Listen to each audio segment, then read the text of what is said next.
ভারতের সাথে আমরা সম্পর্ক চাই, কিন্তু সেই সম্পর্ক দাদাগিরি কিংবা স্বামী স্ত্রীর নয় বা রাখি বন্ধনের নয়, যে সম্পর্ক আওয়ামী লীগ ভারতের সাথে তৈরি করেছিল।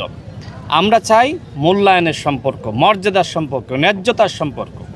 ভারতকে আমি বলবো যে আপনারা সম্মানের সহিত মর্যাদার ভিত্তিতে এদেশের জনগণের সাথে আপনারা সম্পর্ক তৈরি করুন। এই প্রথম ভারতের পক্ষ থেকে বলা হয়েছে যে আমরা বাংলাদেশের জনগণের সাথে সম্পর্ক চাই, এবং বিএনপির যে সবার আগে বাংলাদেশ স্লোগান, এটিকে তারা গ্রহণ করেছে।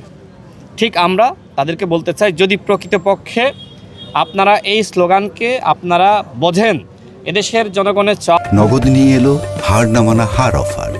সর্বনিম্ন 10,000 টাকা রেমিটেন্স নগদে পাঠালে থাকছে স্বর্ণের হার জেতার সুযোগ। আবহাওয়াকে আপনারা অনুধাবন করতে পারেন, তাহলে সীমান্তে কোনো হত্যার ঘটনা যাবে না।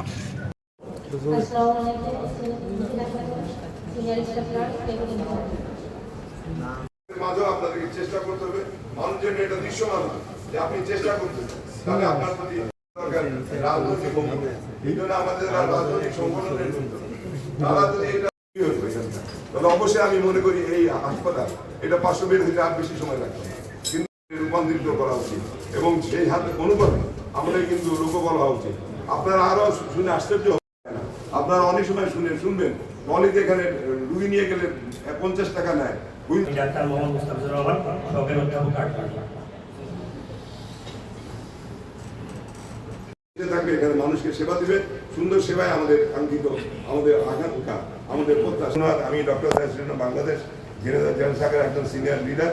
আমি সেখান থেকে আমি আমার ব্যক্তিগত পক্ষ থেকে যে কথাগুলি সমস্যাগুলি বললাম, উনি এগুলাকে অ্যাড্রেস করবেন।